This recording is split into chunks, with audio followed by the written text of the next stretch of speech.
Ya, a ver, vamos a continuar.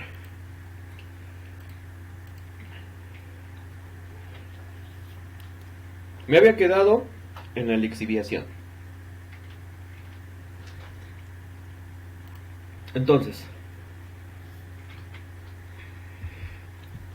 primero, se tiene una, un riego por goteo se tiene. ¿Por qué se le llama riego por goteo? Porque el cianuro tiene, tiene una alta toxicidad. Si lo que se hiciera sería regar con cianuro, podríamos tener problemas serios medioambientales. Entonces lo que se hace, se riega, bueno, se gotea. Poco a poco va cayendo el cianuro. ¿Ya? Una vez hecho eso, esa muestra es transportada. O sea, es lo que pasa es que existen dos formas, ¿no? Como les había dicho, puede ser por el chancado, molienda, que recién viene a lo que es el proceso de lixiviación. ¿Ya? Y el otro tema se le llama Goldmill y Merrill Crowe. Ahora, ya les había mencionado que se coloca la geomembrana y es un biopolímero en sí, no es como un plástico, es un biopolímero. ¿Ya? Entonces, ese material que se está regando, que se está goteando con cianuro, en sí pasa por un proceso continuo en el cual se le empieza a agregar agua, se le empiezan a agregar distintos químicos. ¿Ya? Entonces, luego esta agua que se va a utilizar en el proceso es tratada para recircular. En el tratamiento de aguas, ¿por qué se les llama aguas ácidas? Porque el cianuro es un ácido. Se utilizan reactivos para neutralizarlas, con floculantes y coagulantes para evitar que estos agentes que estuvieran contaminando el agua puedan generar algún problema en el medio ambiente y contaminar las muestras minerales también. ¿Ya? Ahora,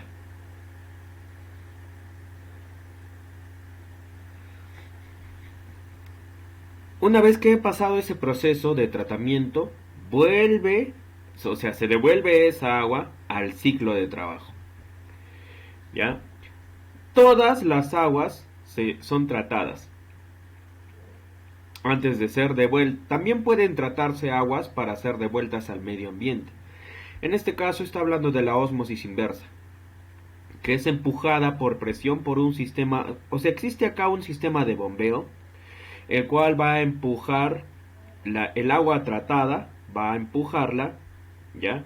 A través de estas tuberías, y lo que va a hacer es principalmente permitir que la contaminación se forme como si fuera un sedimento, como si fuera un depósito que se está quedando en la parte inferior y el líquido está en la parte superior, el cual va a fluir.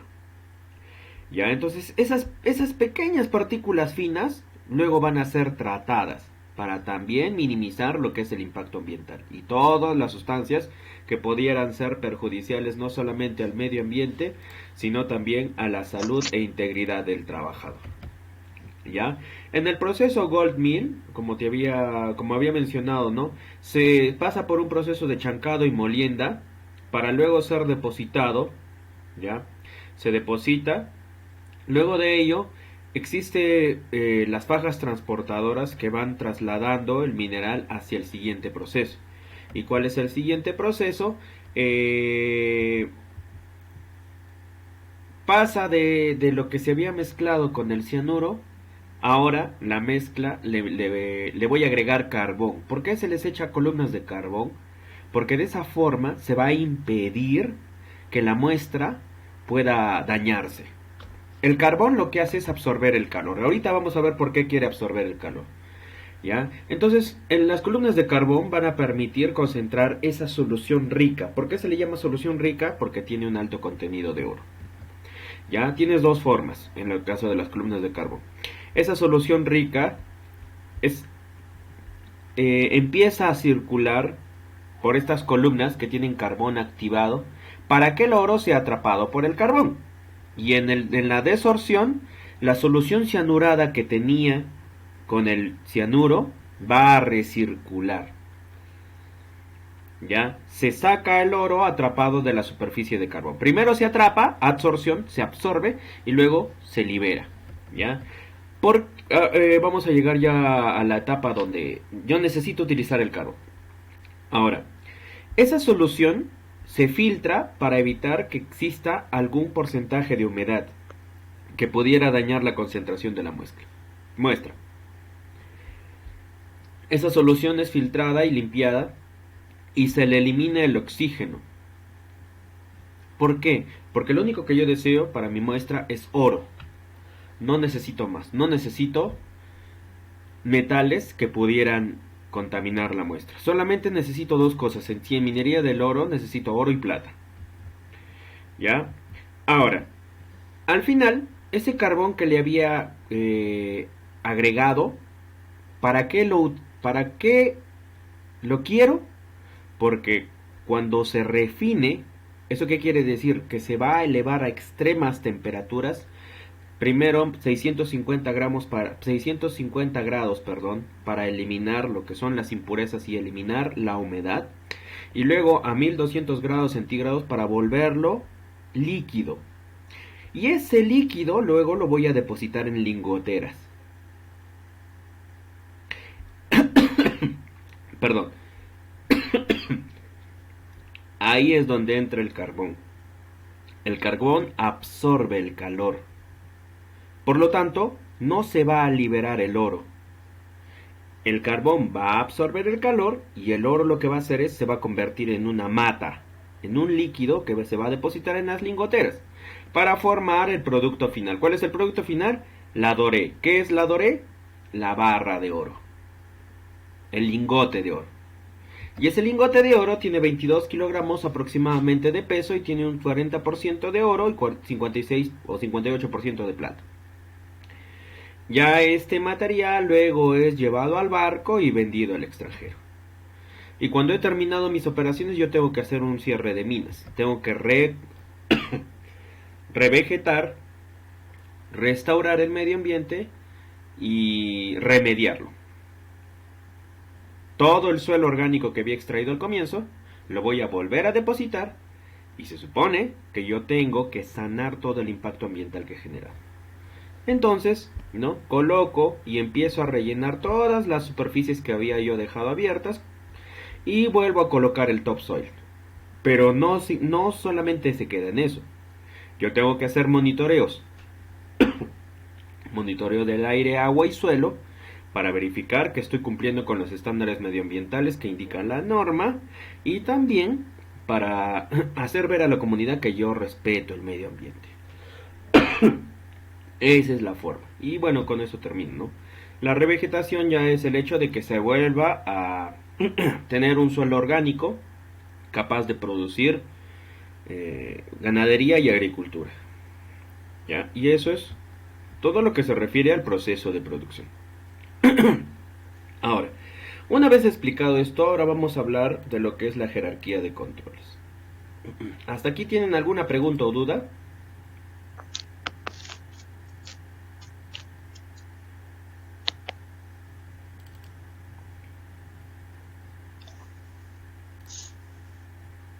Todo claro, profe.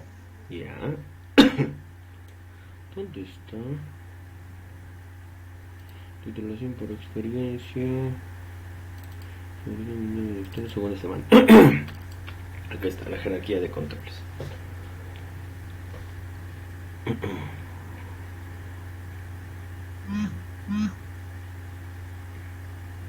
Ya, ahora vamos a hablar. Esta semana nos toca jerarquía de controles. Entonces nosotros sabemos que el ciclo de seguridad nos debe permitir proteger. Ya acá se está poniendo seis palabras. Decida. ¿Por qué debo decidir? Porque en el momento en que ingreso a operaciones, yo tomo un montón de decisiones. Empiezo a decidir, por ejemplo, si debo o no debo realizar una u otra operación. ¿Ya? Deténgase, porque necesito observar. Primero voy a decidir. ¿Qué voy a decidir? Trabajar. ¿Para qué me voy a detener? Para analizar el medio. ¿Cómo lo voy a analizar? Porque necesito observarlo. Voy a pensar cuáles son las condiciones de ese medio. Voy a actuar si es que esas condiciones fueran o no fueran las suficientes para desarrollarme cumpliendo seguridad. Y si me doy cuenta que no puedo desarrollar, o sea, no existen condiciones en el medio para que yo evite tener accidentes, tengo que reportar. Porque debo reportar para que no sucedan más problemas. Y para que yo también me cuide y me proteja. No solamente me tengo que proteger a mí, sino también tengo que proteger a los demás. Se le llama cultura, no sé si les había mencionado, porque lo que se quiere es prevenir, no lamentar. Prever, anticipar las cosas, predecir, imaginar lo que podría ocurrir y preactuar, porque yo me voy a poner en el caso de haber solucionado ese problema. ¿Qué más puede fallar? ¿Ya? Van de la mano la productividad con la calidad si es que yo estoy respetando la seguridad. ¿Ya? Si es que yo estoy respetando la seguridad, la salud ocupacional de los trabajadores y al medio ambiente. No se puede hablar de productividad si es que no estoy hablando de un ambiente seguro. Yo no puedo sacrificar seguridad por productividad. Y al revés tampoco. Lo que debo hacer es cumplir a la par. Por eso se debe comunicar con las demás áreas. ¿Ya? Entonces, todos entendemos que un peligro es aquel que podría generar un daño a mis trabajadores. ¿Cuáles son los blancos de un peligro? ¿A qué me refiero con los blancos? El peligro es como si fuera una pistola. ¿A quién va a apuntar? A los blancos. ¿Cuáles son esos blancos? Pueden ser, recuerda, el GEMAP. Gente, equipos, medio, gente, equipos, máquinas, ambiente y proceso. Esos son los blancos a los que puede afectar el peligro. Gente, equipos, máquinas, ambiente y proceso. ¿Ya? Y para eso yo debo elaborar barreras. Las medidas de control. Esas barreras de seguridad son 5, ¿cierto? De acuerdo a la jerarquía. Entonces esa jerarquía de controles, ¿ya? Son todo lo que yo pueda o necesite, ¿ya? Que yo pueda implementar o que necesito cumplir para que este trabajador no tenga accidentes. Puede ser ya la eliminación, sustitución, controles de ingeniería y controles administrativos. Perdón, la eliminación, sustitución, controles de ingeniería, controles administrativos y EPPs que yo necesite. ¿Ya? Las políticas, los estándares, los procedimientos, las guardas, los bloqueos, las inspecciones. Y al final ya estoy hablando de lo que es los EPPs. Toda la documentación y todas las medidas que yo estoy priorizando para así evitar problemas. Bien. Ahora, la barrera de seguridad lo que quiere es evitar problemas. Para eso yo necesito ejercer una serie de cosas. ¿Puedo dar poder? Sí, porque yo puedo de esa manera comprometer a mi trabajador. Un clima laboral, mejor cultura organizacional, generar competencia para que haya un trabajo con mayor eficiencia, motivar a eso, el trabajo en equipo, en fin, se tienen varias cosas y acciones que se deben realizar. ¿Ya? Entonces, en la jerarquía de controles tenemos, ya la semana pasada les había mencionado algo, ¿no? De lo que era peligros y riesgos. Yo lo que tengo que hacer es actuar frente a ellos. Los peligros físicos, el ruido, ¿qué puedo hacer para disminuir el ruido que se está generando? El calor o frío, lo que se refiere a temperaturas extremas, la iluminación, la radiación, incluso la vibración y la falta de ventilación, ¿cómo lo soluciono? En el caso de mina subterránea, coloco ventiladores. que pueden ser ventilador principal, ventilador secundario, ventilador auxiliar, para generar aire fresco y limpio. Pueden existir peligros químicos, sustancias tóxicas, polvo, humo, gases, vapores, corrosivos, entre otros, que puedan afectar a la salud. Las neblinas, ¿por qué puede representar un peligro químico? La neblina representa humedad. Si yo estoy hablando de humedad en un medio que está contaminado con pequeñas partículas, esa humedad más la contaminación la puede inhalar una persona o trabajador, cualquiera sea. Un visitante puede ser mi cliente, en fin. Los peligros mecánicos son aquellos referidos a las máquinas, equipos, fajas, locomotoras, equipos pesados, equipos en movimiento. Elementos a presión, la manipulación de materiales también, el manejo de herramientas manuales, son peligros mecánicos. Y los peligros biológicos, los que estamos hablando actualmente teniendo en cuenta la pandemia, ¿no? Las bacterias o los virus que me podrían afectar. Yo soy el blanco. ¿Qué puedo hacer? ¿Cómo puedo solucionar eso? Bien, entonces, existen, entre otros peligros, ¿no? Los ergonómicos, el movimiento, manipuleo repetitivo, las posturas incorrectas. Los peligros para el medio ambiente, las fugas, derrames, polución, macro o micro, dependiendo de qué tanto se genere la contaminación. Las grasas, los aceites, los desechos.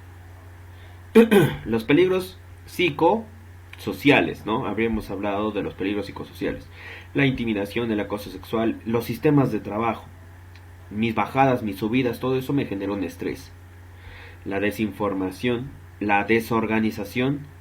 Viene el jefe de guardia, me da una orden. Viene el jefe de mina y me da otra orden. Me genera un problema psicológico porque no sé qué hacer. La sobrecarga laboral, la monotonía. Las relaciones interpersonales pueden generar problemas psicosociales porque yo puedo ir con ese problema que he tenido con mi pareja a trabajar y eso me podría generar una conducta inadecuada. La desmotivación o las horas excesivas de trabajo son algunos de los parámetros psicosociales que se toman en cuenta. Y los locativos, ¿no? Lo que se refiere al lugar de trabajo. La falta de señalización, la falta de orden, limpieza. Superficies de trabajo defectuosos. Entonces, para la clasificación de los peligros se tiene más o menos de una manera general, porque son muchos más los que yo encuentro en campo. Yo tengo que actuar la prevención de riesgos y controles para la reducción de accidentes. Yo tengo el peligro y yo no quiero que se materialice. ¿Qué puedo hacer? ¿Cómo puedo ejecutar este control? ¿Cómo puedo realizar una disminución de accidentes y cómo puedo mejorar el sistema de gestión de seguridad? Existe en este punto donde están los controles, es lo más crítico que existe, ya que ahí es donde debo efectuar las mejores soluciones.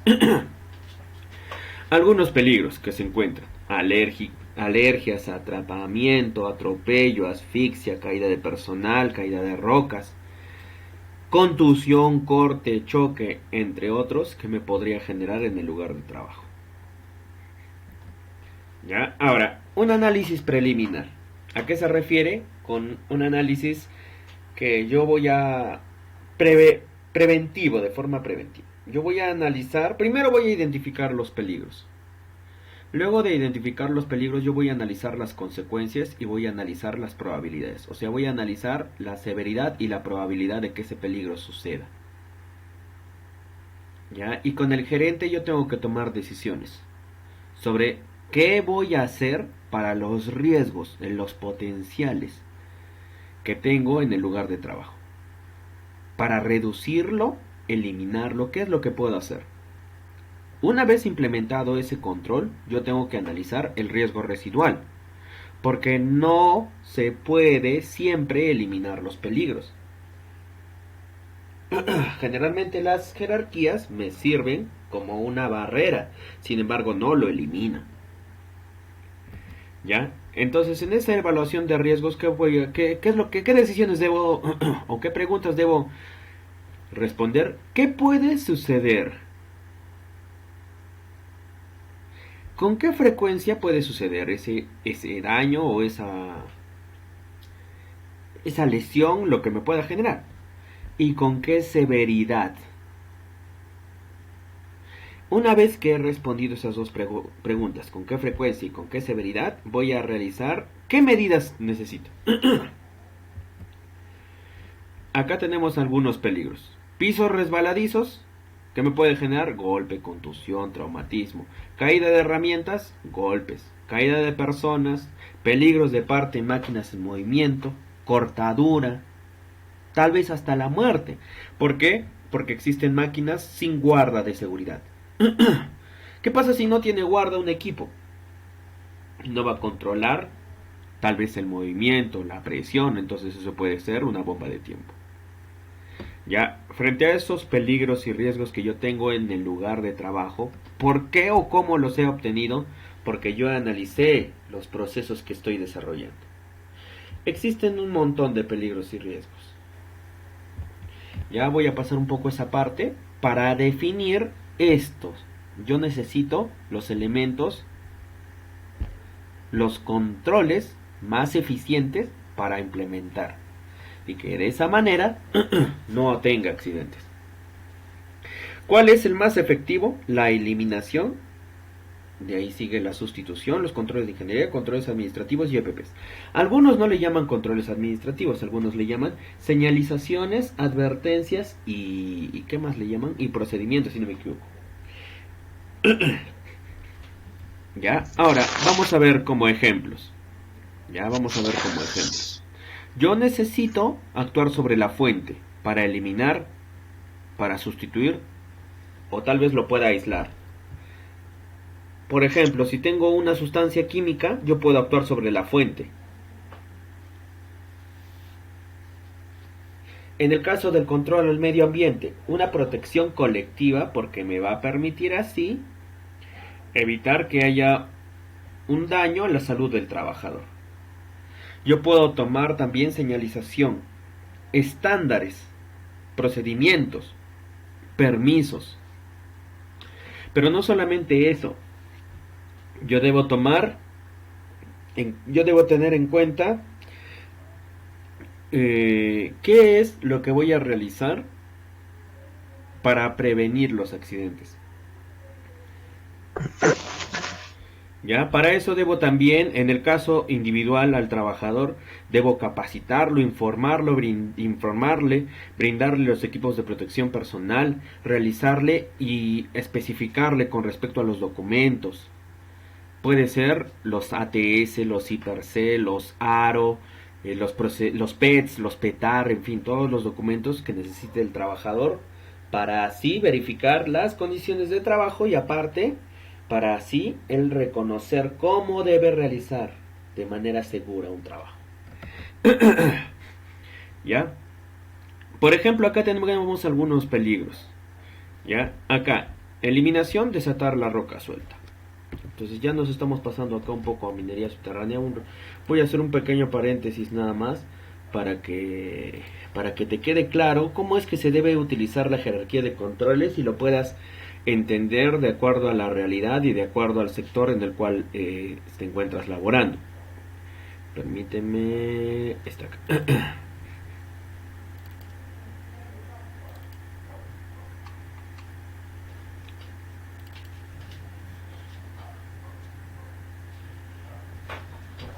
En minería subterránea, uno de los principales peligros que existe es la caída de rocas. ¿Por qué? Porque es una variable que se tiene. En minería subterránea los trabajos se realizan por socavones o túneles en el interior del terreno. Entonces, como se están haciendo túneles, se están abriendo galerías, se están abriendo labores, tajeos. ¿Y eso qué va a suceder con eso? Que vamos a alterar la resistencia natural. Como voy a alterar la resistencia natural, entonces necesito tomar medidas. Lo primero que se debe hacer para ingresar a una labor en minería subterránea es desatar la roca que hay en el techo. pero después de una voladura. O sea, si en esta labor hubo una voladura, yo necesito agarrar una barretilla, empezar a chancar el terreno para evitar que haya un desplome, una caída de manera súbita.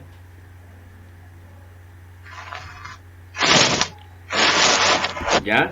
Por eso es que acá la diapositiva está mencionando. Si yo quiero eliminar la roca suelta, ¿qué puedo hacer? Desatar la roca. Si yo necesito sustituir, puedo cambiar una perforadora jackleg por un stopper. Ahorita vamos a ver qué es una jackleg y qué es un stopper. Un control de ingeniería, les había mencionado que era aquel donde se realizaban estudios del terreno o de lo que se va a implementar. Mejorar la dosificación del shotcrete. ¿Qué es el shotcrete? Es el lanzado de concreto que se realiza a las superficies para evitar que haya desplomes.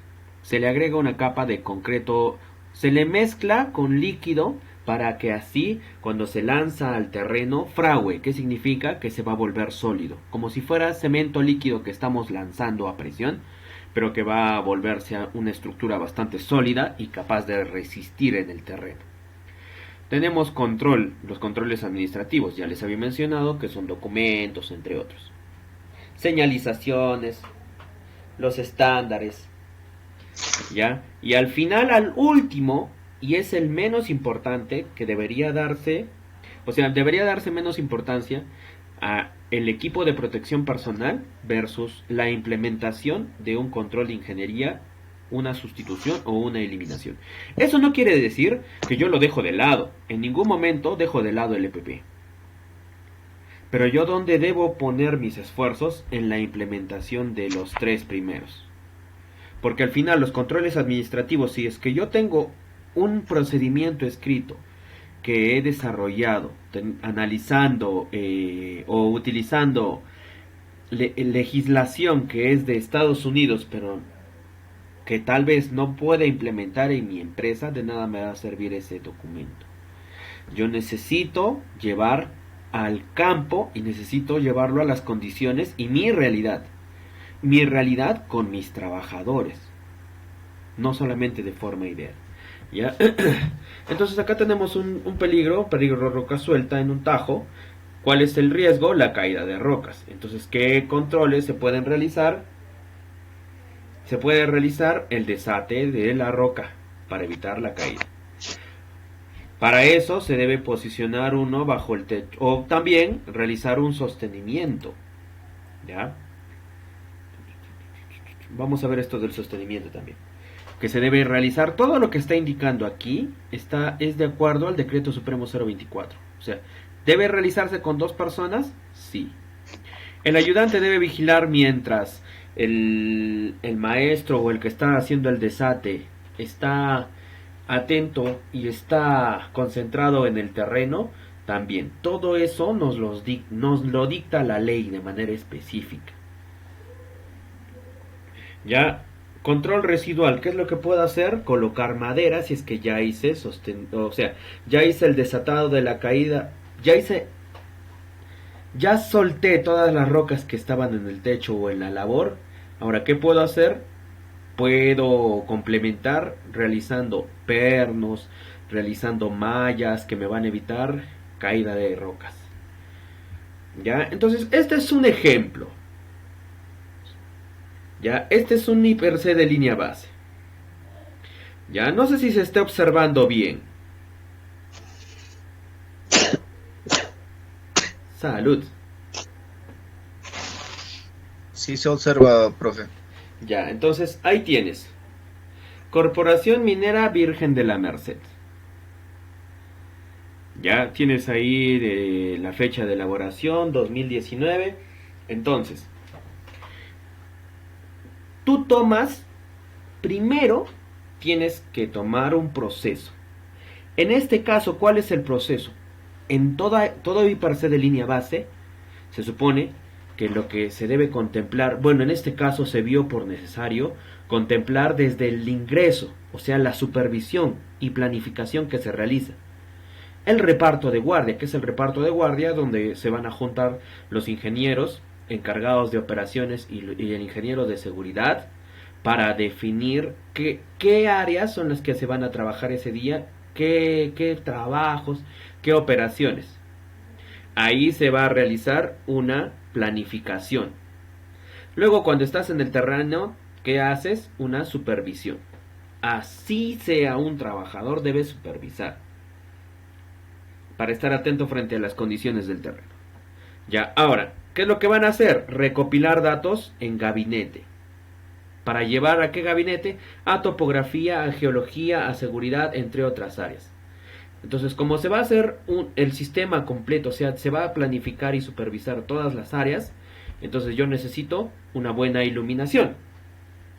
Pero para la iluminación no solamente es algo positivo para realizar el trabajo, sino también es un peligro, porque la iluminación baja me puede generar problemas de visibilidad o tal vez fatiga visual. ¿Ya? Y lo que hago en el IPAR-C de línea base es medir la probabilidad y la severidad de ese peligro, perdón, de ese riesgo de la fatiga visual. Clasificarlo y realizar algún control. En el IPAR-C de línea base yo tengo que poner los 5 tipos, o sea, eliminar, sustituir controles de ingeniería que pueda realizar. También controles administrativos y EPPs. ¿Ya?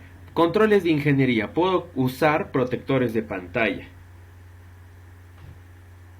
Para los LEDs o para las zonas donde se requiere una gran cantidad de iluminación. O puedo hacer pausas activas para evitar la fatiga visual. En el siguiente, frente a los trabajos con electricidad puede existir quemaduras por electrocución o también la electrocución propiamente. ¿Ya? ¿Qué puedo colocar? Implementación de caja para cuchillas eléctricas. ¿Para qué? Para controlar la electricidad.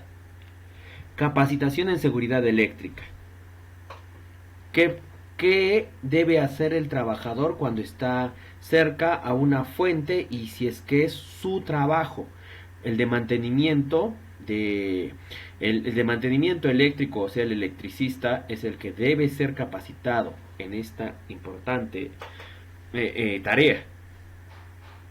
¿Ya? Y al final siempre están los EPPs. ¿Qué tipo de EPPs yo voy a realizar? En el caso de ser sustancias como materiales peligrosos, yo necesito un EPP especial. ¿Ya? Acá dice mobiliario inapropiado. ¿A qué se refiere? Tal vez es que las condiciones en interior mina, subterránea o superficial no son para que el trabajador se relaje, se ponga a descansar. Son para que él desarrolle su tarea. Por lo tanto, tal vez la zona no está acondicionada al tamaño del trabajador. ¿A qué me refiero? En algunos casos, en interior mina se realizan huecos de perro. ¿Para qué se hacen huecos de perro? Porque tienes tu carretera en interior mina, ¿ya? Pero tal vez no tiene las dimensiones suficientes para que puedan pasar los trabajadores y evitar el contacto con los camiones o equipos. Entonces se realizan se hacen algo así como pequeñas perforaciones en el terreno para así construir un pequeño refugio. A eso se le conoce como hueco de perro, para que el trabajador pueda quedarse ahí o pueda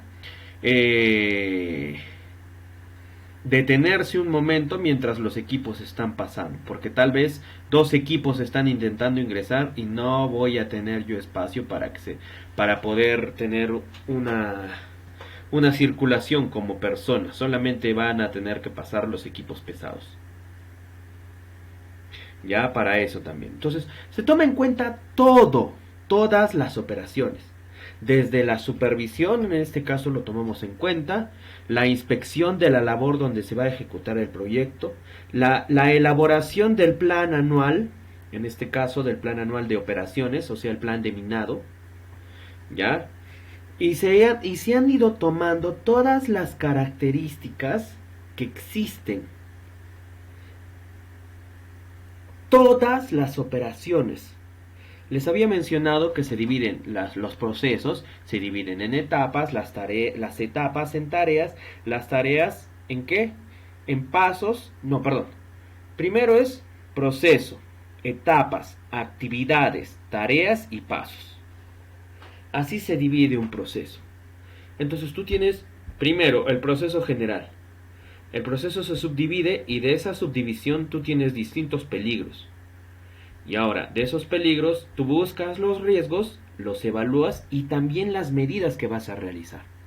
Por ejemplo, acá, para la roca suelta, yo voy a hacer sostenimiento e implementación y mantenimiento. Capacitación, inspección rutinaria, limpieza, monitoreo de gases, capacitación en salud ocupacional, pausas activas. Todo esto es de acuerdo al análisis in situ. Tú debes reconocer tu operación y debes saber qué herramientas y equipos utilizas. Porque no es simplemente hacer por hacerlo.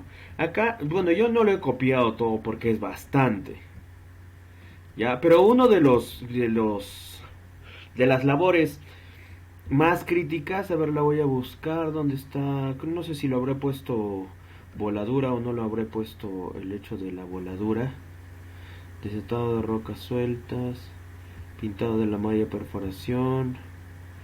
No sé si se ha colocado o no se ha colocado la voladura, porque es uno de los... Entonces, acá está. Los tiros cortados son un efecto negativo de la voladura. ¿Ya? ¿Qué es un tiro cortado? Es cuando se ha llenado la carga explosiva. ¿Ya? Pero la carga explosiva no ha explotado completamente. Entonces, existe una pequeña carga que se ha quedado en el terreno que podría generar un efecto negativo. Podría activarse de manera violenta si es que yo estoy haciendo labores cerca, o si es que estoy intentando trabajar con esa carga. O sea, esa carga que no se ha podido, que no ha reventado, se necesita eliminar para así evitar problemas. Un tiro cortado es un alto riesgo, porque el tiro cortado todavía tiene carga explosiva. ¿Y cuál es el problema? Que yo necesito desactivar esa carga explosiva, porque me puede traer problemas. Tal vez explote de manera violenta o suceden distintas cosas pueden suceder. ¿Ya? Generalmente el encargado de la mayoría de cosas es el jefe de guardia. Porque el jefe de, bueno, en interior mina es el jefe de guardia. El jefe de guardia es el encargado de lo que sucede en el campo.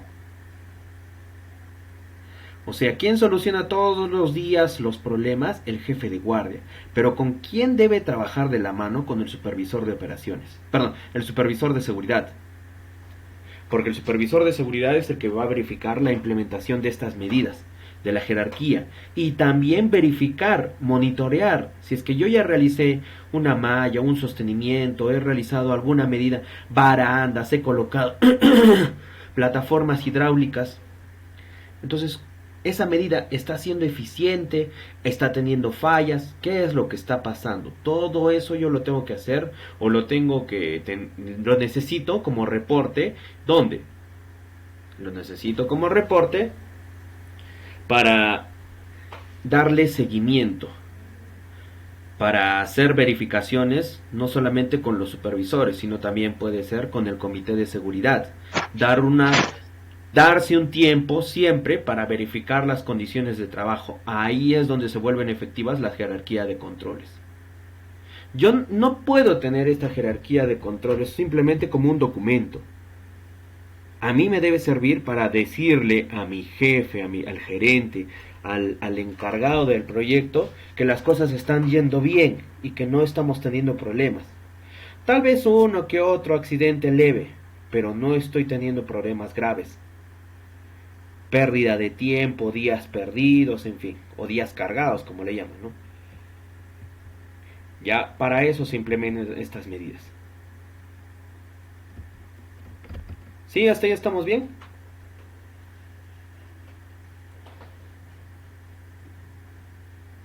Profe, en caso mío todo bien. ¿Sí? Los demás. Todo conforme, profe. Entonces, ahora vamos a ir, voy a intentarte llevar de la mano, ya, voy a intentarte llevar de la mano. Vamos a analizar ahora. Equipos. ¿Ya? ¿Dónde está este superficial? ¿Dónde está el de subterráneo? A ver, voy a cerrar este. Este lo voy a cerrar. ¿Dónde está? Vamos a abrir el de subterráneo. ¿Dónde está? Equipos, equipos, minería subterránea.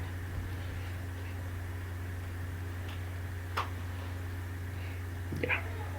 Entonces, tenemos definiciones. Ya les había mencionado que... Ah, bueno. Primero mejor te lo voy a explicar así. Ya a través de esto me voy a apoyar en esta diapositiva. Y vamos a ir avanzando. Más o menos con respecto... Tú me vas hablando, si es que necesitas, me vas hablando de tu realidad. O sea, qué peligros y riesgos tienes, qué equipos, qué máquinas, qué operaciones realizas en tu lugar de trabajo, o de acuerdo a la experiencia que has vivido, qué es lo que has visto. Ya les había mencionado que la perforación es la actividad de realizar agujeros, que se puede hacer de dos formas, manual o mecanizada. Acá está la condición. Fíjate en la condición del terreno. La roca no es lisa, puede ser inestable, porque cuando se van haciendo los trabajos, se va generando esfuerzos que podrían, ¿cómo le llamaríamos? Podrían generar una proyección de partículas o podrían liberar de manera violenta energía. Ya, dependiendo. ¿Yo qué hago en mi... a ver, en tu realidad, ¿cómo es tu realidad? Mi realidad, yo, así, en una parte de mi experiencia hasta estuve en una mina informal, pero no era tan consciente de dónde estaba, porque la mina informal, pues estamos hablando de mina informal, ¿no? Claro que he trabajado en otros lugares, pero las condiciones del terreno te permiten observar ahí, o sea, in situ. No hay otra forma de realizar una jerarquía si es que no tienes la solución o no tienes los problemas in situ, o sea, mientras estás desarrollando tus trabajos, mientras estás operando, mientras estás trabajando. Ya, acá está un poco la descripción de cómo es el ciclo de operaciones. Tienes la perforación, la carga de los explosivos, la voladura. En interior mina subterránea se hace una ventilación, porque los explosivos generan una gran cantidad de gases. ¿Para qué se ventilan las labores? Para evitar que hayan gaseamientos. Luego se hace el carguío. Saneo se refiere al desatado de la labor, porque estas rocas podrían desprenderse. Entonces se hace un desatado. Si fuera necesario se coloca sostenimiento. Luego se verifica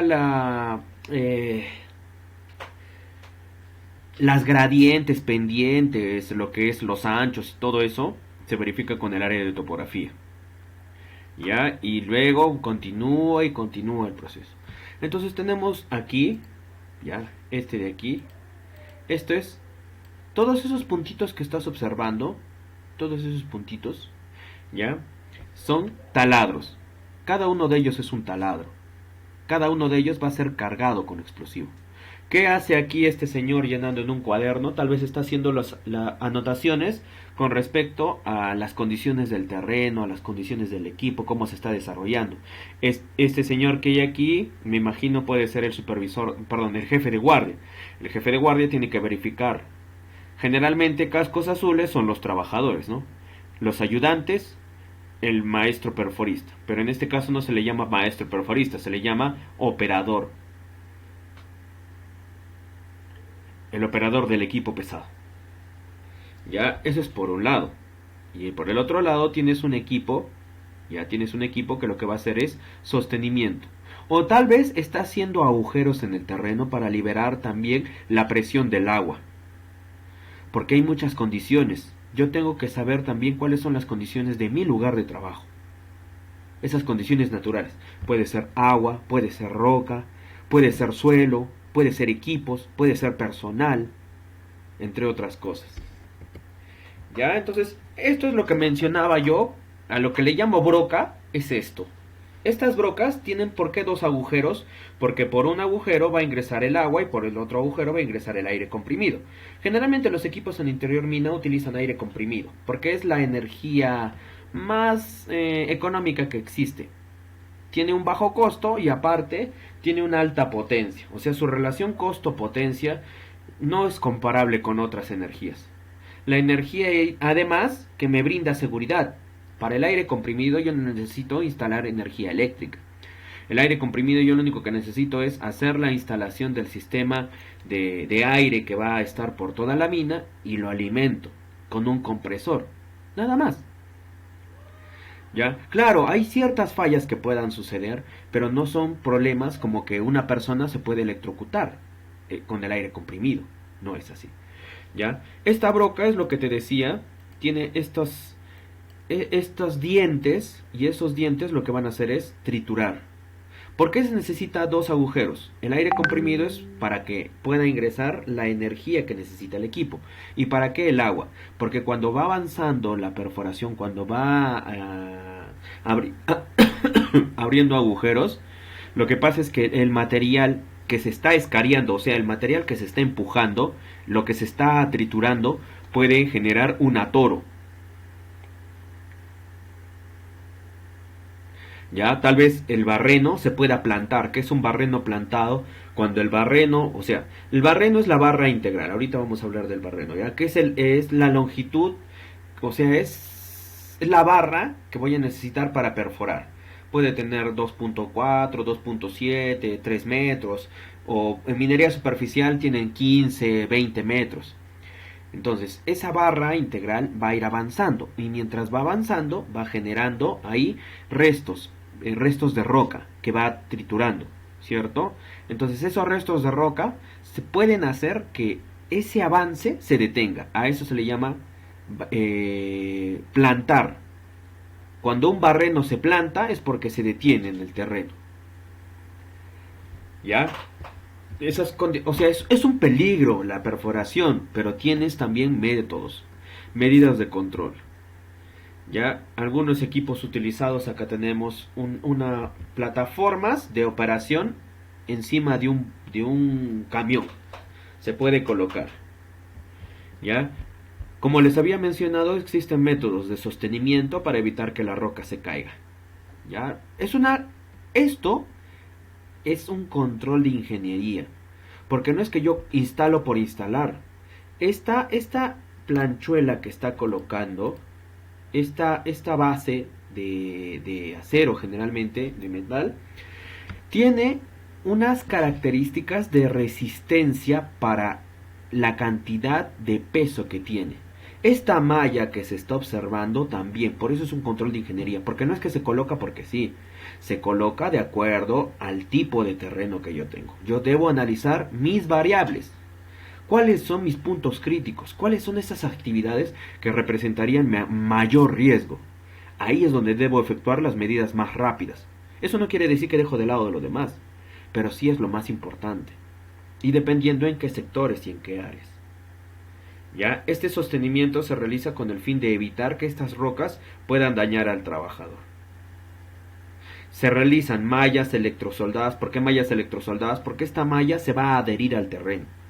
Y aparte se coloca como una medida adicional pernos. Estos pernos, ¿para qué se van a instalar? Para evitar que esos esfuerzos que existen en el terreno puedan alterar. ¿Ya? Esos cálculos se realizan en base a la experiencia. Ahí, cuando uno inicia, es donde uno se empieza a dar cuenta de las soluciones. Un supervisor de operaciones también funciona a veces como un apoyo en el área de seguridad. Se los digo con experiencia. Los supervisores de operaciones no simplemente se dedican a operaciones. No existe alguna persona que hable de operaciones si es que no habla de seguridad. Al menos en interior mina es así. El supervisor de operaciones tiene que saber el decreto supremo 024, porque se siguen los procedimientos que están descritos ahí. Yo no puedo hacerlo de otra forma. Tengo mis procedimientos escritos de trabajo seguro en la empresa de acuerdo a lo que yo desarrollo, pero yo debo cumplir de una manera amplia con el decreto supremo. ¿Ya? Eso es, se realiza la ventilación, les había mencionado, para evitar los daños. Y bueno, se hace el drenaje ácido. ¿Qué es el drenaje ácido? Se hacen los monitoreos con respecto a a los efluentes que yo estoy generando. ¿Qué son los efluentes? Los fluidos, generalmente líquidos, que van a generarse producto de mis operaciones.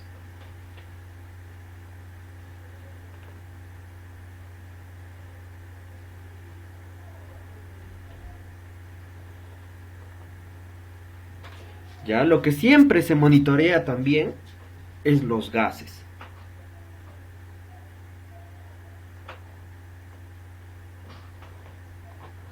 ¿Para qué voy a monitorear los gases? Para evitar que un trabajador pueda ingresar, pierda el conocimiento y quién sabe hasta pierda la vida.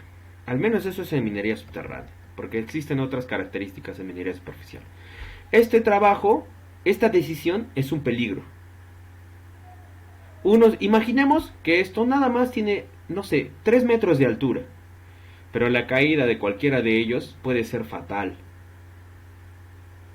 Es importante entender la planificación de mis operaciones, cómo voy a ejecutar mis procesos, y de esos procesos definir los peligros.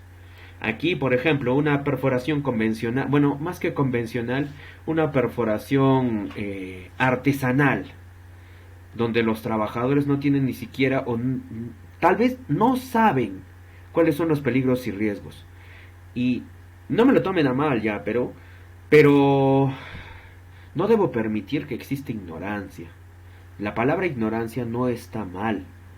Muchas cosas ignoramos, o sea, no las podemos saber así de manera amplia. Hay ciertas cosas que yo no las puedo saber, que el trabajador conoce más que yo.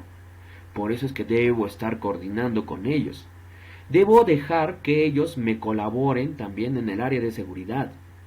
Porque trabajando o sea, ¿de qué me sirve que yo sea gerente de seguridad si al final no voy a cumplir con lo que yo digo? Que todos los trabajadores deben realizar trabajo en equipo.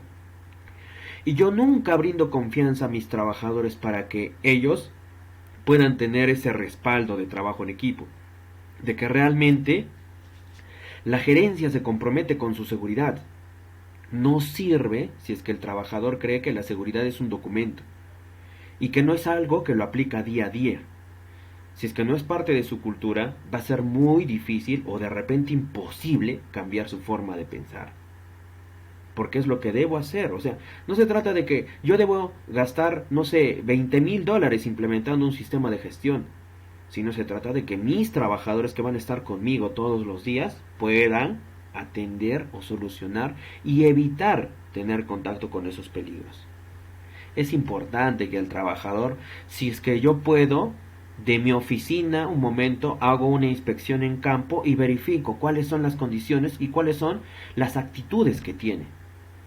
Una cosa es que me lo digan y otra cosa es que yo lo vea. Y si yo lo veo, ¿cómo lo soluciono? La mejor medida es aplicar liderazgo. No es toda la vida correcto gritarle, porque el trabajador va a perder confianza. Tampoco es correcto ser muy condescendiente, ¿no? Ah, no, es nuevo, se está equivocando, hay que dejarlo. No, ¿y qué pasa si en ese error fallece? Yo debo saber corregir. No significa que yo voy a gritarle y ofenderlo y hacerle ver como si fuera, pucha, la peor persona que pueda existir. Porque si nosotros entramos así, ¿no? Si ustedes se recuerdan un poco la primera vez que hicieron sus primeras prácticas, como dicen algunos, ¿no? Sus primeros pininos, sus primeros, han ganado sus primeros chivilines, sus primeros sueldos que han tenido. Todos nos hemos equivocado cuando hemos empezado a aprender. Entonces, compartir experiencias con el trabajador para generar confianza. Y esos vínculos van a hacer que cuando les hablemos de seguridad, lo vea como cultura, no lo vea como algo, ah, sí, la ley, la norma. A mí ¿qué me sirve eso? Si a mí me sirve aprender del campo, del terreno, yo quiero saber eso. No, se le tiene que hacer ver que es cultura, que depende de él. Que nosotros podemos ser sus superiores, pero al final él es el que ejecuta las medidas en campo. Y si yo no me doy cuenta qué es lo que está haciendo y qué decisiones está tomando, puedo tener un procedimiento que podría aplicarse en el extranjero. ¿De qué me va a servir si es que mi trabajador no lo respeta? Ya, para eso son las planificaciones, las inspecciones, el trabajo de campo. Particularmente yo las cosas las he aprendido en campo. Ya, y yo no creo que se pueden solucionar realmente problemas a través de una oficina. Yo creo que no, hay que estar ahí con el trabajador, ver cuáles son las mejores condiciones, cuáles son las mejores medidas. Ya, por ejemplo, acá está el desatado de rocas, ¿no? Y son labores que son depende de las condiciones de la mina, pueden ser labores de alto riesgo, porque yo necesito evitar que haya caída de rocas. En este caso, como se estarán dando cuenta, no tienen los implementos necesarios. Está sostenido, sí, pero no tienen los implementos necesarios. Aún así haya y cae una roca, le cae al ojo, de nada sirve. Si la madera que yo voy a utilizar para sostener no tiene la suficiente resistencia, de nada sirve.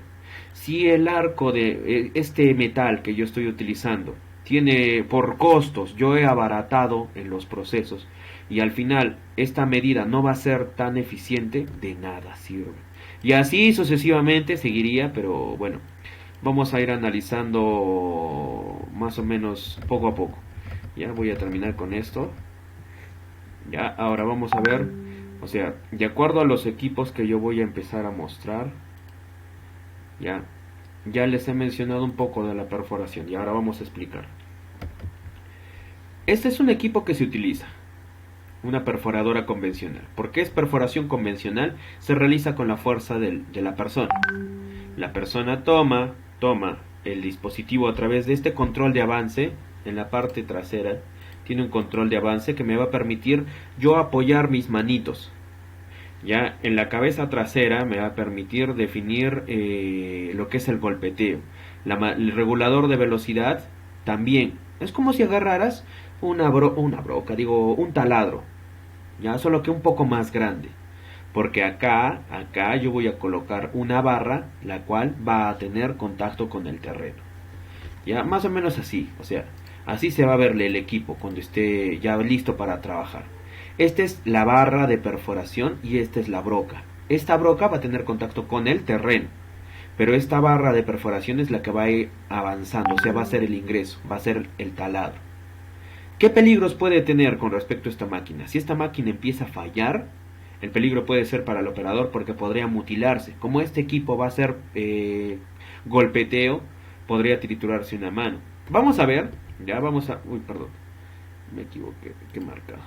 Vamos a ver un video, ya, acerca de perforación. Permítame un segundito, mi máquina no vaya a ser que se...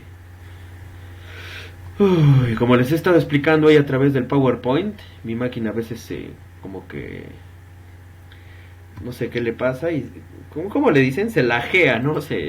Así se vuelve media lenta. Entonces, ya.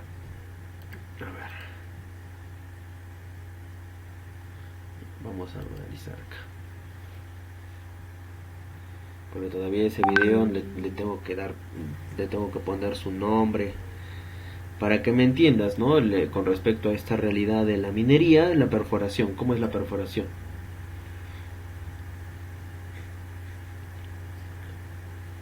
Si tienen alguna pregunta, adelante.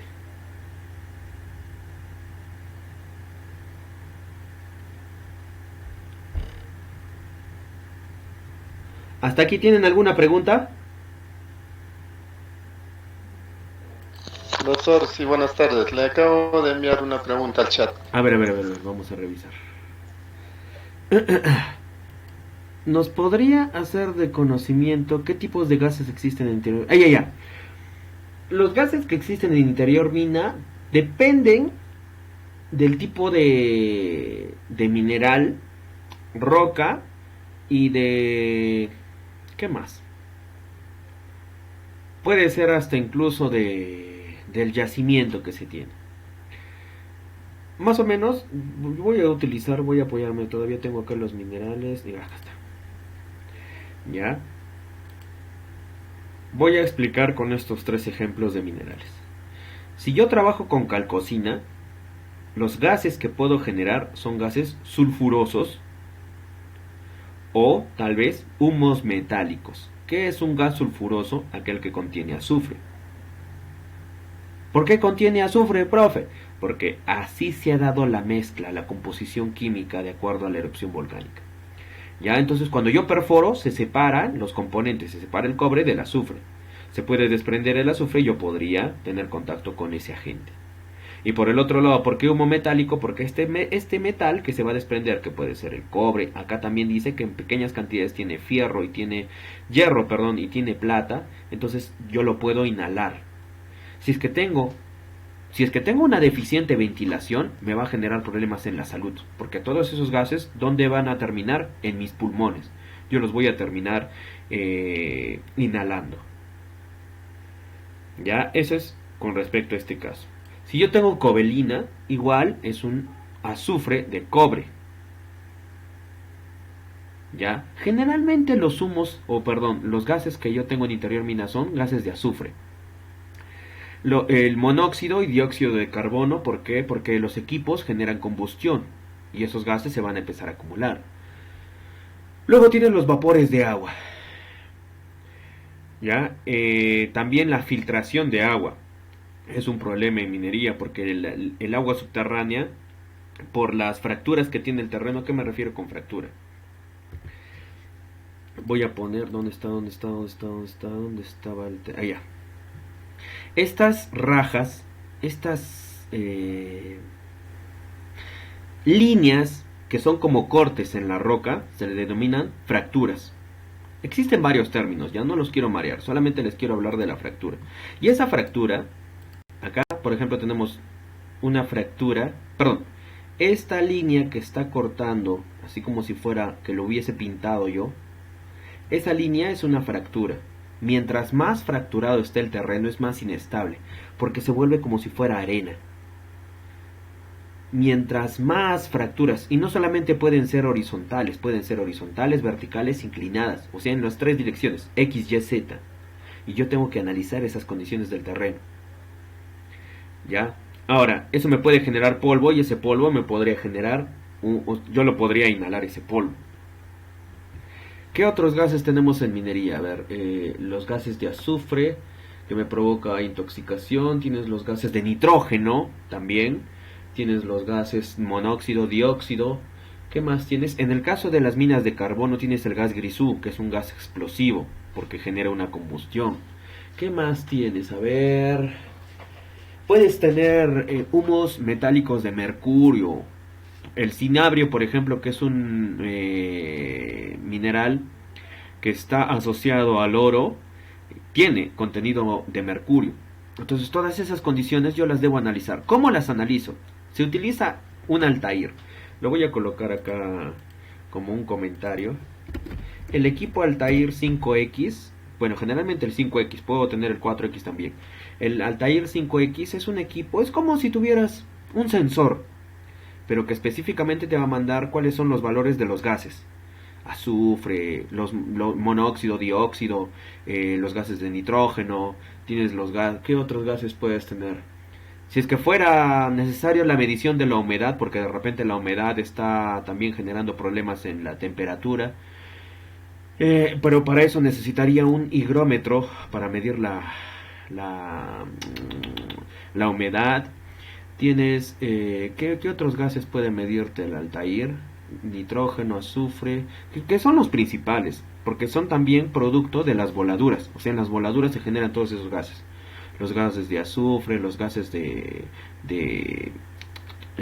nitrógeno, en algunos casos, algunos humos específicos. Cobre, oro, plata, zinc, estaño, entre otros. Ya, mira, si yo busco el Altair, para que no crean que yo me estoy inventando, de repente ustedes lo conocen al equipo Altair, de repente alguna vez lo han utilizado. Entonces yo pongo acá Altair 5X,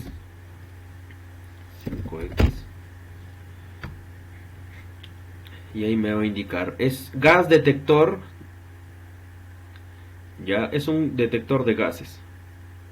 Entonces yo lo puedo codificar para, bueno, lo calibro de acuerdo a la altura en la cual esté, y yo puedo utilizarlo para una atmósfera perdón, para un espacio confinado, para medir los gases que hay en el espacio confinado. No solamente se va a utilizar para minería, puede ser para un espacio confinado. Es un detector de multigases. Generalmente en la marca EMSA, ¿no? Que es la empresa que lo fabrica. ¿Sí más o menos me entendió? ¿Sí le respondí la pregunta? ¿Está bien? ¿O algo más?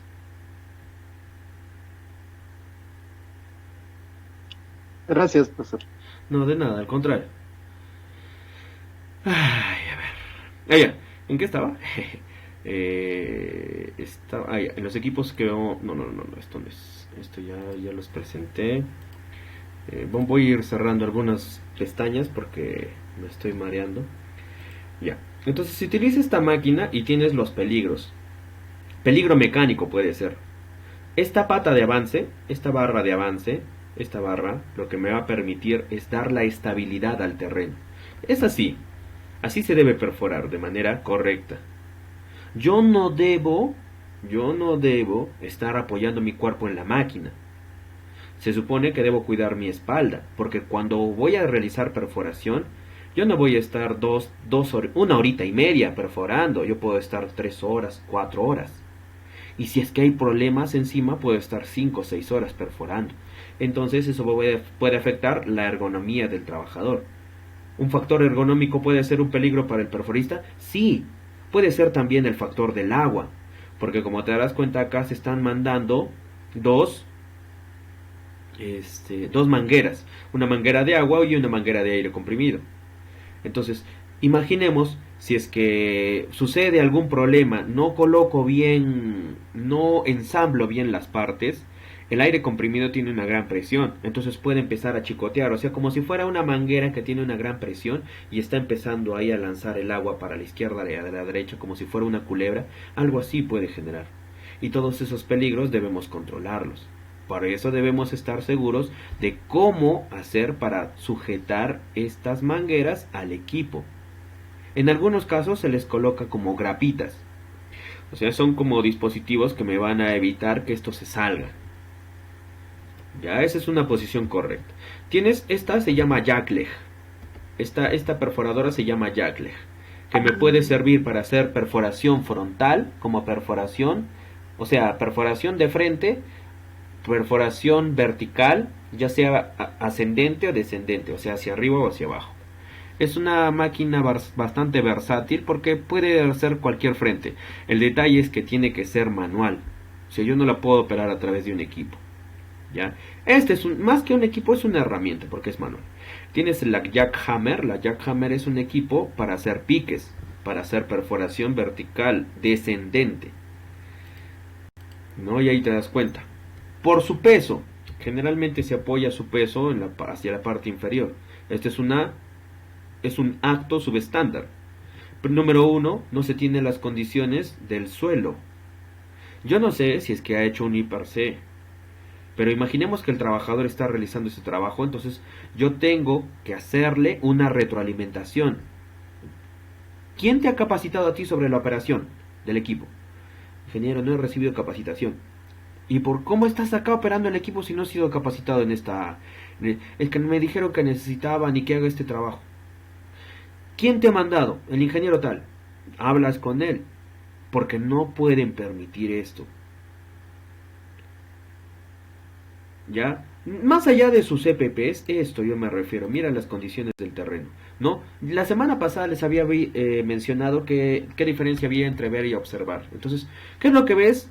Que el operador no está usando EPPs, pero ¿qué observas? Que las condiciones del terreno no son las adecuadas, que él no está teniendo una buena postura de trabajo.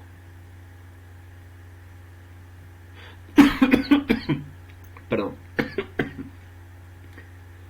¿Qué más puedes observar? Tal vez que él no ha ordenado su zona de trabajo. Todo eso se observa, no se ve.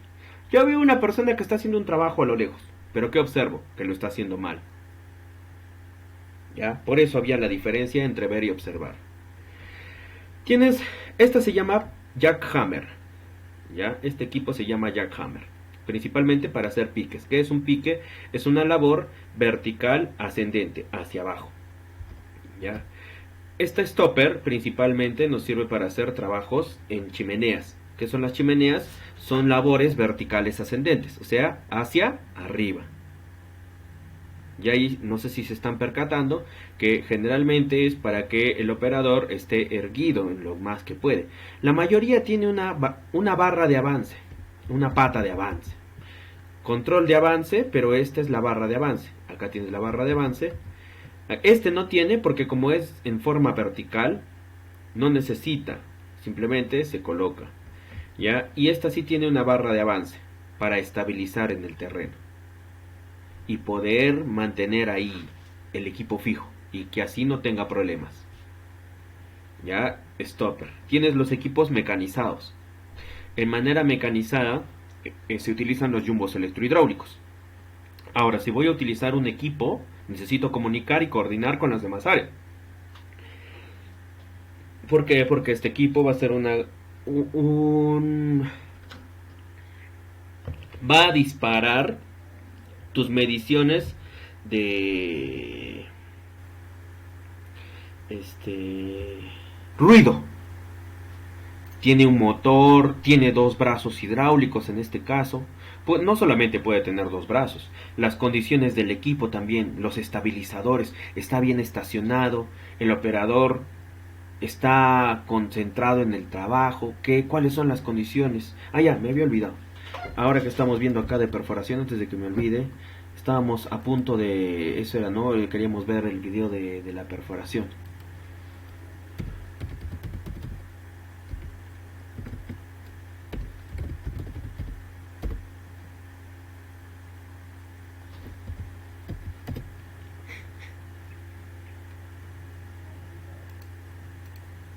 Ya, para hacer algo sencillo, ya, este video lo voy a copiar al grupo, por si tengo...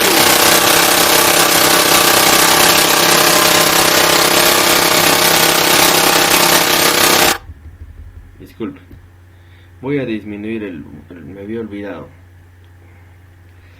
Le voy a disminuir el sonido al video.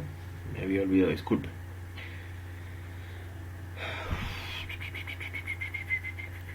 Lo voy a disminuir. Yo creo que ya es aceptable ya. Para que entiendan cuáles son las características de una perforación. ¿Dónde está? Se sobreentiende, ingeniero, compartiendo experiencias de la mina. ¿Dónde está? Acá está.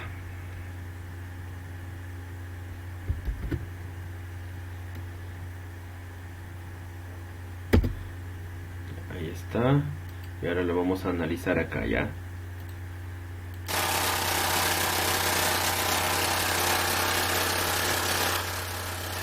Por si acaso, por el sonido nada más, ¿ya? Entonces, ya, me estaba olvidando. Como se estarán dando cuenta, ¿por qué está haciendo ese sonido? Porque está golpeteando el terreno. Y no sé si se fijan en que la barra está girando. A eso se le llama rotopercutivo. Puede generar una gran cantidad de gases. Perdón, una gran cantidad de polvo. Por eso es que se riega la labor. Y por eso es que también debe tener un compartimiento para el agua. Para evitar que se genere una gran cantidad de polvo. Ya, entonces se hace la perforación y ese agujero que se deja se llama taladro.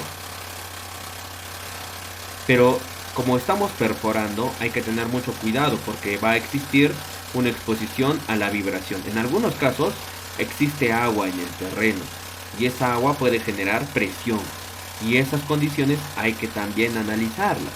Todo lo que es el terreno yo tengo que analizarlo. Para eso es bueno hacer inspecciones, porque yo me doy cuenta qué es lo que está pasando, cómo está fallando, qué es lo que está, cómo el trabajador está haciendo su labor, está haciéndola bien.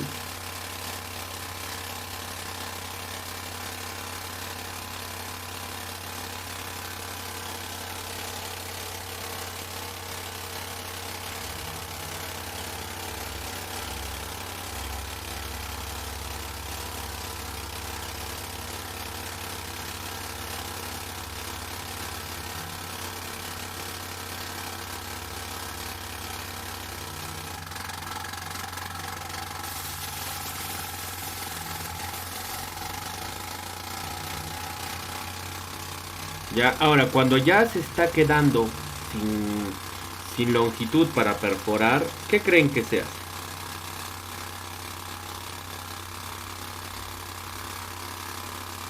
Se debería cambiar, ¿cierto? De taladro. Entonces, se saca el equipo. Pero si te das cuenta, sigue perforando.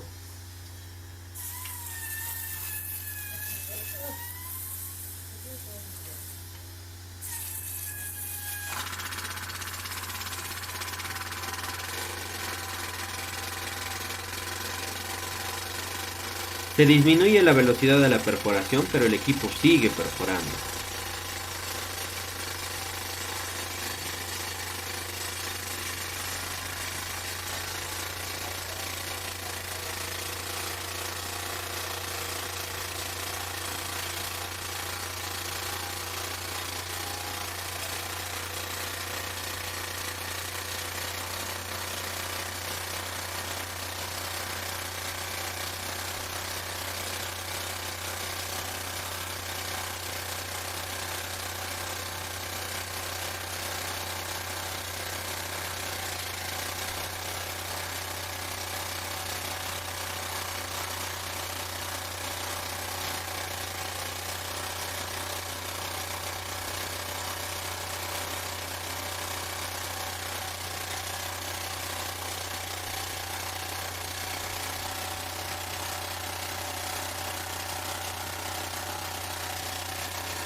Por si acaso lo voy a mandar por acá, por el chat. Adelante, adelante, Raúl. ¿Qué pregunta tienes?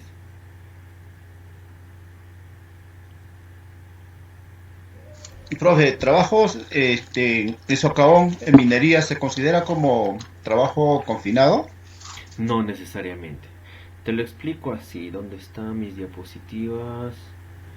¿Dónde está? A ver, a ver, a ver, a ver, a ver, a ver, a ver, a ver, a ver, a ver.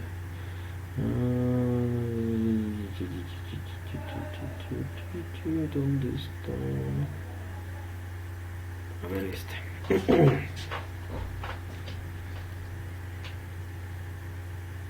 Aunque ahí se observa también. Si te das cuenta, bueno, primero tendríamos que definir espacio confinado. Un espacio confinado es aquel que tiene una entrada y esa entrada es la misma para la salida.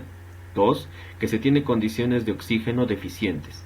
3. La altura o dimensiones no permiten que el trabajador pueda desarrollarse libremente. ¿Qué más es? El cuarto es... Bueno, ya hablé de las condiciones geométricas. Creo que son las tres principales. En minería... A ver. ¿Ya cargó o no cargó? Acá está. En minería subterránea, perdón, no se tiene eso. Las condiciones, número 1, tienen el suficiente espacio hasta que para que ingrese un equipo. No solamente un equipo, puede ingresar una camioneta. No uno. Como, mira, si nosotros analizamos la imagen. Profe, pero el socavón o bocamina, ¿ya? Bocamina se le llama a la puerta de entrada. La bocamina es la única entrada y salida, no necesariamente. Cuando se hace un diseño en una mina, tú puedes tener lo siguiente. Tienes ingreso por rampa. Acá puede estar la bocamina, la rampa que va a comunicar con las demás labores. Tú tienes ingreso por un pique, una labor que se va a construir desde la parte superior hacia la parte inferior. Puedes tener ahí, ya son dos ingresos, ya no es un solo ingreso.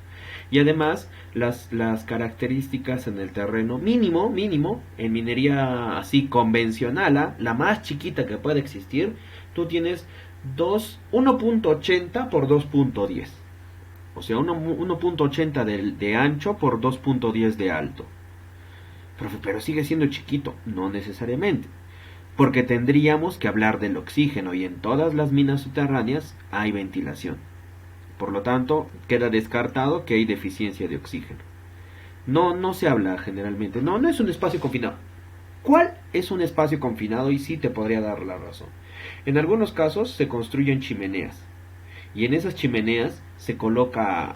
Es un espacio bastante corto. En esta chimenea no se puede colocar la ventilación. ¿Por qué no se puede colocar la ventilación? Porque al ser una labor, imaginemos, tiene 3.50 metros de ancho.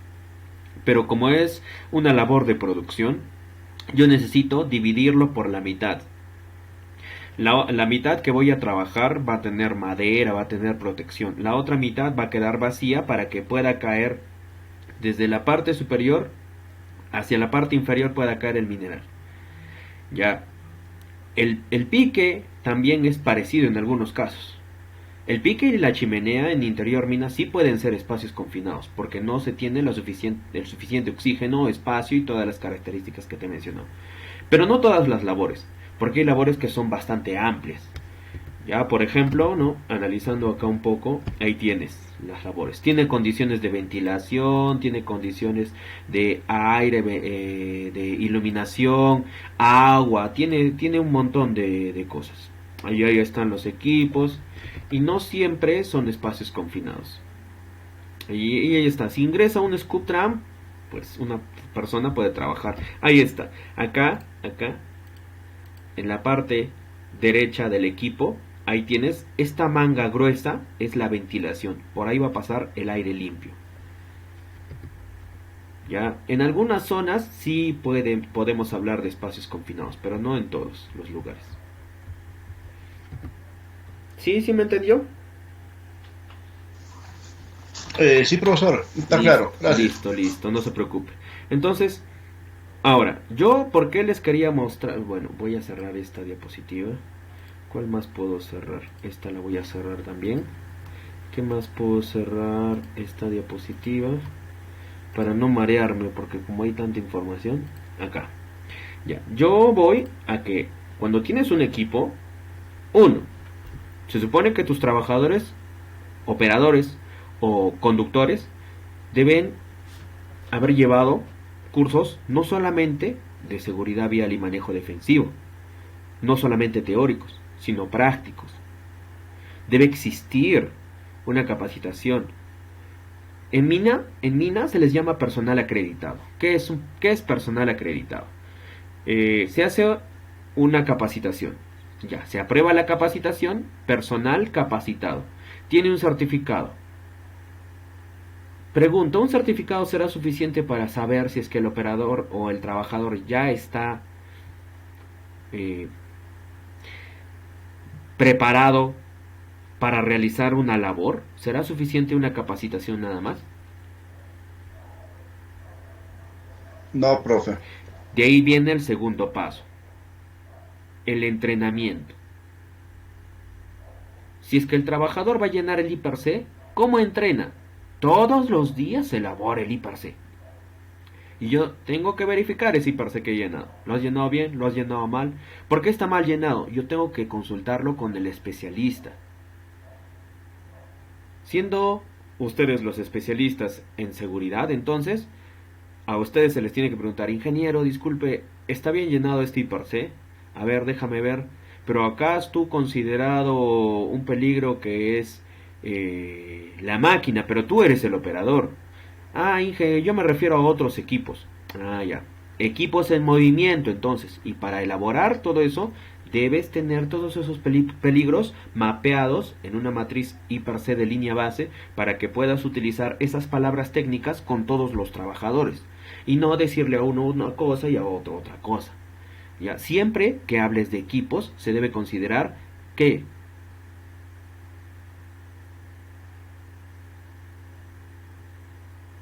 los puntos ciegos. No, ¿cómo se llaman? Sí, puntos ciegos. Se supone que el operador tiene una visibilidad, pero ¿qué pasa si el brazo estuviera frente a él? Perdería visibilidad. Punto ciego. Punto ciego hacia donde esté el brazo del equipo. Ya más o menos lo voy a intentar decir así. Si es que el operador está mirando acá cómo está haciendo la perforación, para el lado, de repente, dependiendo de la altura, a la izquierda puede tener puntos ciegos porque no va a observar si un trabajador, imaginemos un trabajador de 1,60 está acercándose al equipo, no lo va a ver, puede accidentarlo. Punto ciego a la izquierda es de menor longitud, ¿por qué? Porque hacia ese lado es donde está la cabina. A la derecha tiene más puntos ciegos. Si es que una persona ingresa por este lado, va a tener problemas porque no lo va a observar, así tenga cinta reflectiva. La cinta reflectiva es para que cuando no tenga las condiciones suficientes de iluminación se pueda observar como una luz que brilla, ya sea de noche o en interior mina. No en todas las labores se tiene una buena iluminación. Para eso, ya, revisar, hacer un checklist, no te olvides, por favor, cada vez que operes un equipo o tienes trabajadores que van a trabajar con un equipo, todos los días debe hacer su checklist. Y si es que es necesario llevar a mantenimiento, recuerda, no debo sacrificar seguridad por producción. ¿De qué me va a servir que produzca bastante bien si es que después tengo un accidente fatal? No es recomendable sacrificar uno por el otro. Los dos van de la mano. ¿Ya? ¿Qué más puedo evaluar? Bueno, ya sabes que el checklist es la famosa vuelta del gallo. Y si fuera necesario, tú inspecciona con el operador el equipo, para que te des cuenta también. ¿Ya? ¿Cómo le llaman? El cumplimiento. No debes permitir que haya un cumplo, pero miento. Cumplimiento. Como no quiero que me llamen la atención, al jefe le voy a decir que sí estamos operando bien, estamos trabajando bien, que no hay condiciones en el terreno, que no está fallando nada. No debe ser así. Por muy dura que sea la realidad, debe decirte las cosas como son, para que tú lo soluciones de manera inmediata. O actúes, realices una evaluación. ¿Qué podemos hacer? ¿Tenemos opciones? No tenemos opciones. Ingeniero, la única opción que tenemos es esta. Ni modo, tenemos que hacer una inversión. Tu seguridad es primero. Y no solamente tú, yo también voy a las operaciones. Allá, ingeniero, muchas gracias entonces. Eso, ya tú debes ganarte esa confianza de los trabajadores para que ellos te digan. Los trabajadores, yo cuando empezaba, yo trabajaba hasta en construcción, no tengo ningún problema por decir que he sido, en alguna parte de mi vida, he sido ayudante de obra, y que me enorgullece haber estado ahí, porque me permitió darme cuenta, o sea, en sí, qué es meter mano. Y cuando cuando estaba desarrollándome en esa área, o sea, claro, yo no valía nada porque era el peón, era el ayudante, tenía que cargar piedras, tenía que cargar la bolsa, no sabía nada de seguridad. Pero menciónenme una sola empresa que haga producción que pueda trabajar sin operarios. Una sola. Ninguna, profe. ¿Y a dónde va mi comentario? Es que ustedes tienen que saber valorar también, así como tu puesto, el puesto de tu trabajador. O sea, él se está sacando el ancho para que la empresa tenga los mejores estándares. Entonces, ¿por qué yo me voy a equivocar evaluando los riesgos? Tengo que darle todas las condiciones. Y siempre, si es bueno, si puedo, yo, de una u otra forma, tal vez motivarlo. Allá, a ver, ¿cuánto tiempo ya estás trabajando conmigo? 10 años, ingeniero. ¿10 años ya estás conmigo? Sí, ingeniero. Ya nos estamos haciendo viejos, ¿no? Mira, algunos tienen bastante confianza, ¿no? Con ciertos trabajadores. Mira, algunos se ponen apodos, ¿no? En la mina, pues, sí, hay muchos apodos ahí. Pero cuando al menos yo al menos con los amigos que tenía, ¿no? Oye, Cholo, mira, ¿y por qué no hacemos esto? ¿Por qué no motivamos a los trabajadores, más que con una parrillada, les hacemos un reconocimiento?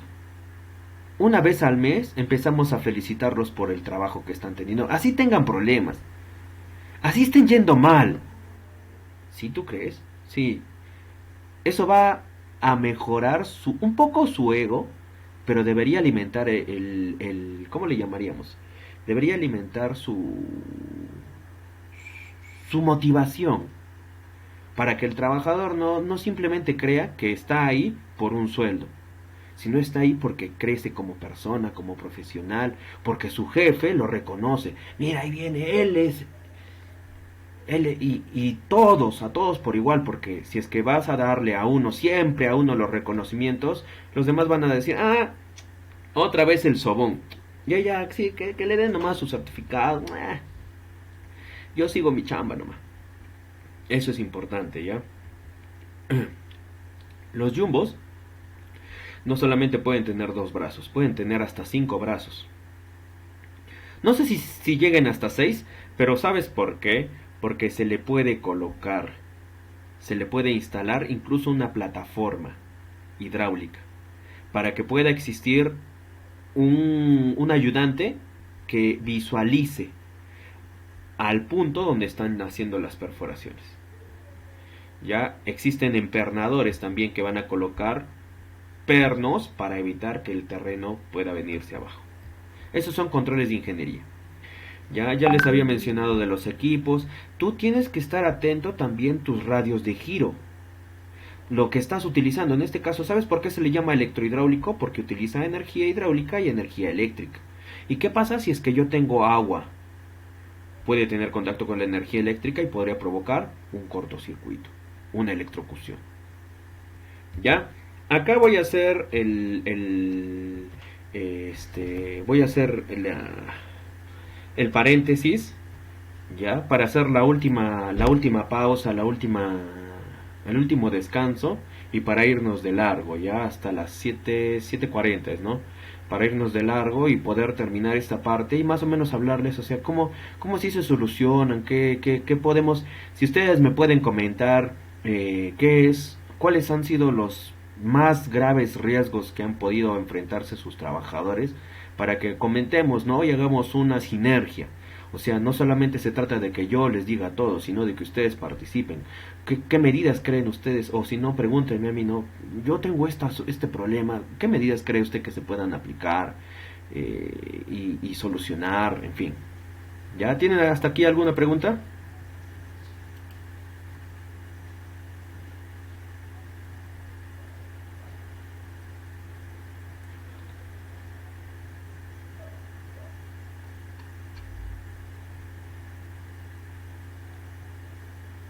¿Hay preguntas?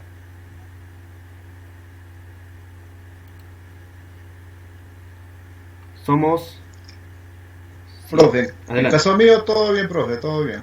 Ya, entonces, vamos, en la última parte, me gustaría que ustedes me comenten, ¿ya? ¿Cuáles han sido las cosas que han estado sucediendo al transcurso de su carrera, lo que más riesgo creen ustedes que ha podido causar y más o menos cómo es que se deberían afrontar esas cosas, ¿no?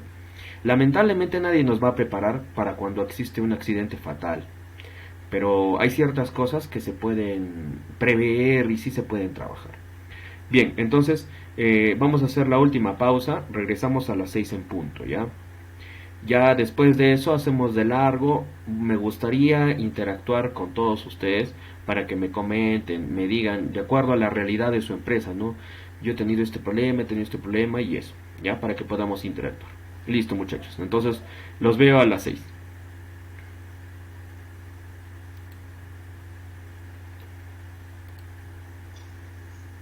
Listo, 6 en punto, profe.